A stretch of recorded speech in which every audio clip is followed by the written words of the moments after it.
Welcome to Truth Behind History. Today we are diving into the tangled web of war, money, and power, and why understanding their connection might just explain the world we live in today. Here's a question: what if the greatest conflicts in history weren't just fought with swords, guns, or bombs, but with coins, printing presses, and interest rates? Let's start where all good history starts, with the ancient world. From the Roman Empire to modern states, war has always demanded something far beyond soldiers and strategy, resources, and lots of them. But when a government runs out of honest ways to raise funds, like taxes or voluntary contributions, what's left? That's right, manipulate the money. Take Rome, for example. When military campaigns became too expensive, emperors didn't cut back. They cut the silver. Literally. Roman coins, called denarii, were once made of solid silver. But over time, that silver was diluted. Coins got smaller, or filled with cheaper metals. Why? To stretch the treasury further, to pay troops, to fund expansion. The result? Inflation. The currency weakened, prices soared, and trust in money and the empire began to erode. Now fast forward to the birth of America. During the Revolutionary War, the Continental Congress printed what were called Continentals. Sounds noble, right? Not quite. They printed so many that the currency collapsed. It became practically worthless. Hence the phrase, not worth a continental. And across the ocean, the British weren't innocent either. They issued war bonds to fund the Napoleonic Wars, creating mountains of debt backed by the promise of future taxes. You see, whether it's Rome or the British Empire, the story repeats. War pushes states beyond their fiscal limits, and so they reach for control over money itself. And that brings us to a critical point. War doesn't just shape borders, it shapes monetary systems. When conflict is constant, currency becomes a tool of the state. It's no longer just a medium of exchange, it's a weapon, a means of survival, a tool of manipulation. That's the historical foundation. The stage is set, the curtain's rising on a long, complicated relationship, where coins and cannons move in sync, and every empire pays the cost of power in more than just lives.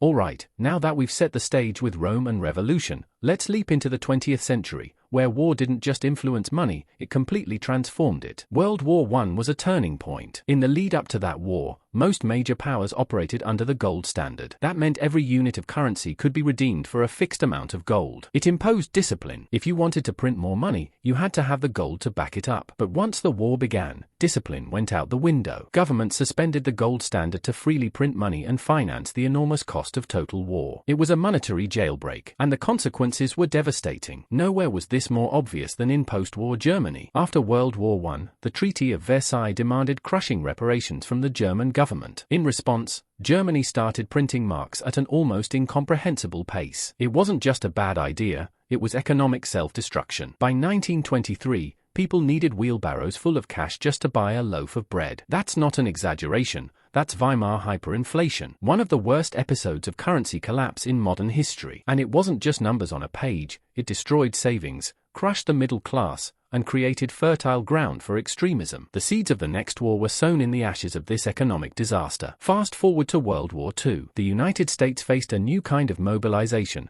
one that blended military might with monetary engineering. The federal government massively expanded spending and debt. Rationing was introduced. And the Federal Reserve? Well, they capped interest rates to help the government sell bonds more easily. This wasn't just about winning a war on the battlefield, it was about winning it in the bond markets. And here's what's easy to miss but crucial to understand. Wars like these didn't just temporarily alter fiscal policy. They rewired the entire relationship between governments and their central banks. In the aftermath of global war, central banks didn't go back to being quiet institutions. They became central players, managing debt, controlling inflation, and propping up the system they helped fund. Wars had institutionalized central banking. This was the birth of modern inflation, not just as a side effect, but as a strategy. Monetary policy was no longer just about stability. It was about flexibility, the ability to fund whatever came next, even if it meant printing, borrowing, and distorting. So when people say war changes everything, they're right. But too often, we forget how deeply it changes our money. The total wars of the 20th century didn't just redraw maps. They redefined the very nature of currency itself.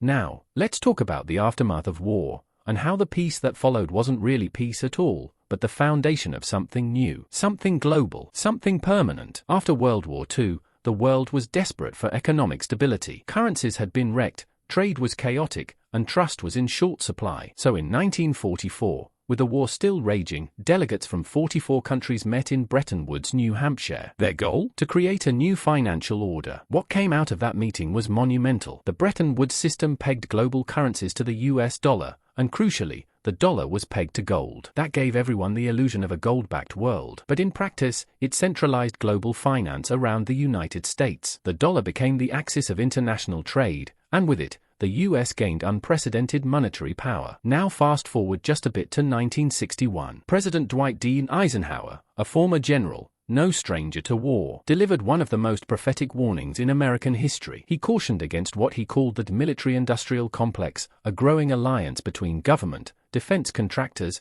and the military establishment. He feared that this powerful bloc could hijack national priorities, distort foreign policy, and turn perpetual war into profitable business. And what did the following decades bring? Just what he warned about. The Vietnam War and the Great Society programs pushed America's finances to the brink. The US was trying to fight a war and fund sweeping domestic programs at the same time, a classic guns and butter dilemma. But with gold reserves shrinking and deficits growing, something had to give. In 1971, under Nixon, the US officially abandoned the gold standard. That meant the dollar was no longer backed by anything tangible, just trust. And once that final tether to gold was cut, inflation surged. Debt exploded. The 70s saw the collapse of any meaningful monetary restraint. We entered a new era, one where the printing press had no brakes, and military spending became part of the economic engine. This was the birth of the military-industrial dollar system, a world where the dollar ruled global finance, military strength backed economic dominance, and inflation was no longer an accident,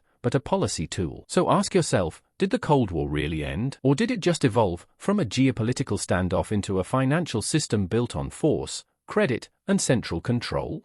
So, what do you do when your currency is no longer backed by gold, but you still want it to dominate the world? Well, if you're the United States in the 1970s, you don't go looking for gold, you go looking for oil. Enter the petrodollar system. After the collapse of Bretton Woods, America needed a new way to create artificial demand for the dollar. In 1974, the US struck a powerful deal with Saudi Arabia. In exchange for military protection and political backing, the Saudis agreed to sell their oil exclusively in US dollars. That meant if a country wanted oil, it had to first buy dollars. It was genius, quiet, and absolutely transformative. Suddenly, the dollar was once again essential, not because it was redeemable in gold, but because it was the gateway to energy. And since oil powered the entire global economy, demand for dollars became baked into the system. This became known as the petrodollar. But the implications go far deeper. Because global demand for dollars remained high, the US could now run massive deficits without facing the usual currency collapse. Other countries needed dollars anyway, so the US could borrow, spend, and inflate, while still maintaining global trust in its currency. This wasn't just an economic strategy, it was a geopolitical one. And to keep that system stable, America had to protect it. That meant guarding oil-producing regions and trade routes. It meant military enforcement of dollar dominance. The protection of Middle Eastern oil flows wasn't just about energy, it was about monetary stability. In other words, the dollar and the drone were now part of the same strategy. And it gets even more complex. Oil-exporting nations, flush with dollars, didn't just sit on their cash. They reinvested it into US assets. That's what economists called petrodollar recycling. These surplus dollars flowed back into American banks, stocks, and treasury bonds, reinforcing financial interdependence. It was a closed loop. America prints dollars, buys foreign goods, foreign nations buy US debt,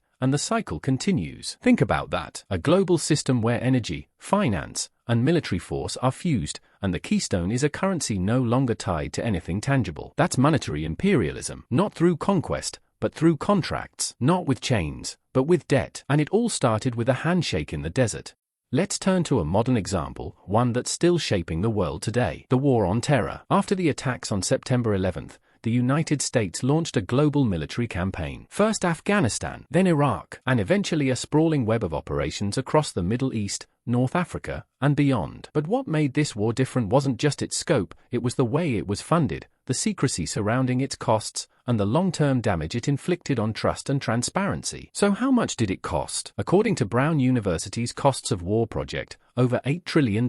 Let that number sink in. $8 trillion. It's almost too large to comprehend. But here's the thing. That number doesn't just represent tanks and bullets. It includes long-term care for veterans, interest payments on borrowed money, and decades of security spending justified by this open-ended mission. Now here's where the economics get interesting. and troubling. Rather than raise taxes or cut spending elsewhere, the US government borrowed. It sold treasury bonds to finance wars that never had a clear end. And who helped absorb all that debt? The Federal Reserve. Through policies like quantitative easing and interest rate suppression, the Fed made it easier for the government to fund its war machine without immediately spooking the markets. It was invisible warfare on the fiscal front. But while the battles raged overseas, something quieter, and just as dangerous, was happening at home: inflation of the money supply. Not always visible in consumer prices right away, but unmistakable in asset bubbles, debt expansion, and the widening gap between real productivity and monetary growth. And the secrecy? That's another layer. The costs of these wars weren't front-page headlines. They were often buried in supplemental spending bills,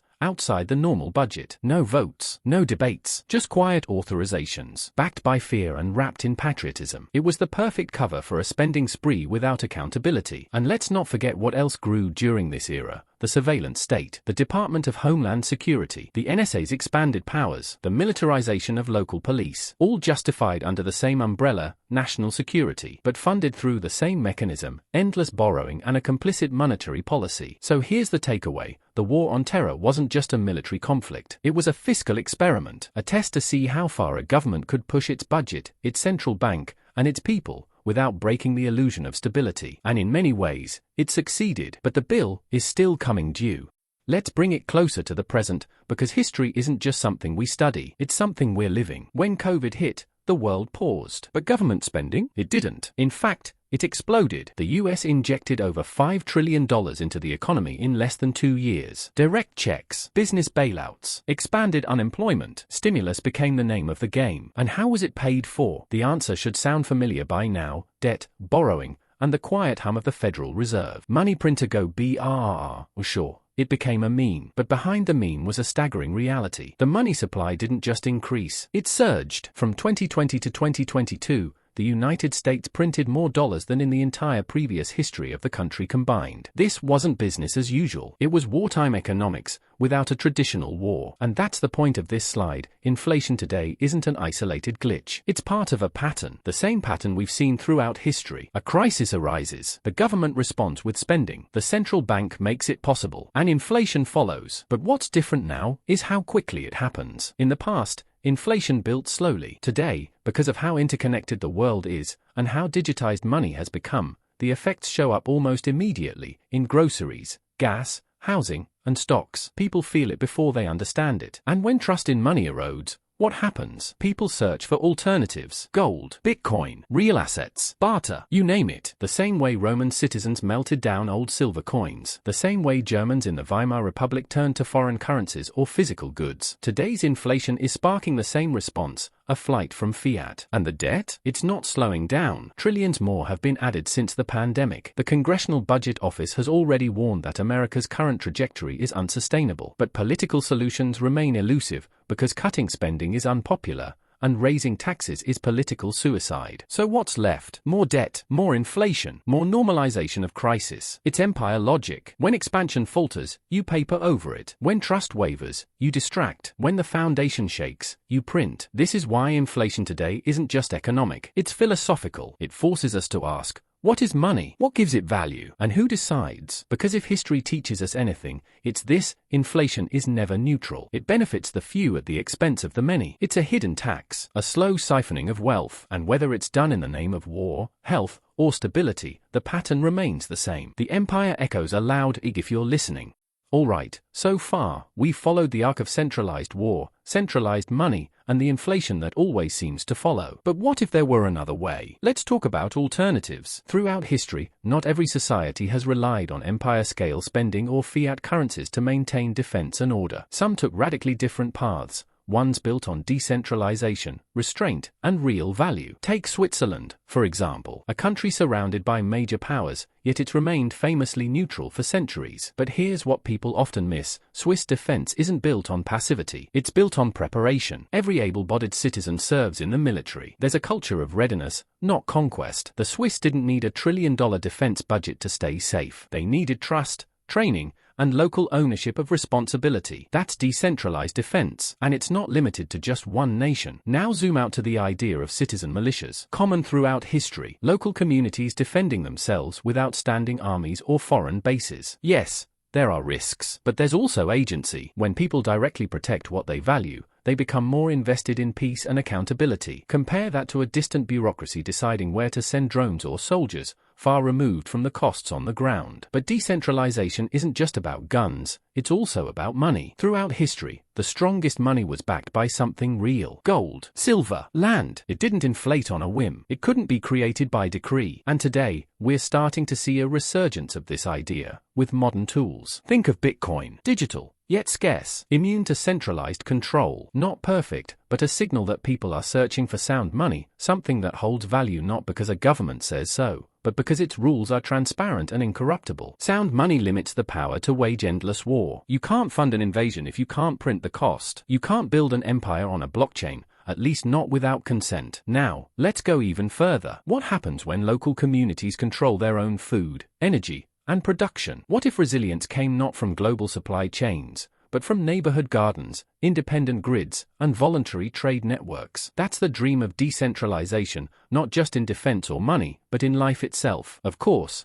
these models aren't perfect. Nothing is. But they remind us of a fundamental truth: centralization isn't inevitable. It's a choice. And the systems we live under today were built by human hands, which means they can be unbuilt, reimagined, or replaced. If history is a story of concentrated power leading to overreach, then maybe the future, just maybe, belongs to those who learn to do more with less, together. So where does all of this leave us? We've traveled from the debasement of Roman coinage to the hyperinflation of Weimar Germany, from world wars that restructured the financial order, to oil deals that reshaped global power, to the modern inflation crisis we're living through right now. The common thread? Every step of the way, money and war march together, not always in lockstep, but always intertwined. Power, once centralized, rarely gives itself back. It builds systems that justify its own existence. And often, those systems are hidden behind complex economics, patriotic language, or temporary emergencies that somehow never seem to end. But here's the deeper question. What will we do with this knowledge? Because history doesn't just inform us, it confronts us. It demands reflection. It asks, will we be the kind of people who blindly trust systems we don't understand? Or will we be the ones who dig deeper, ask better questions, and look past the slogans? You don't need to be an economist to understand that inflation hurts the working class the most. You don't need to be a general to see that endless war creates more instability than peace. And you don't need to be a historian to recognize the signs of empire repeating itself. But being aware, that's just the first step. What comes next is harder: learning to think independently, building communities that don't rely on broken systems, and protecting the few liberties we still have left with courage and clarity. So if you've made it this far, then you're already ahead of the curve. You're asking the right questions. And here at Truth Behind History, that's what we're all about: unpacking the systems that shape us, one story at a time. If you found this video thought-provoking, make sure to like, comment, and subscribe. Your support helps us keep digging into the stories others ignore. And if you want to go even deeper, check out my book, History They Tried to Erase. The link is in the description. There's more to uncover, more to question, more truth behind history, and we're just getting started.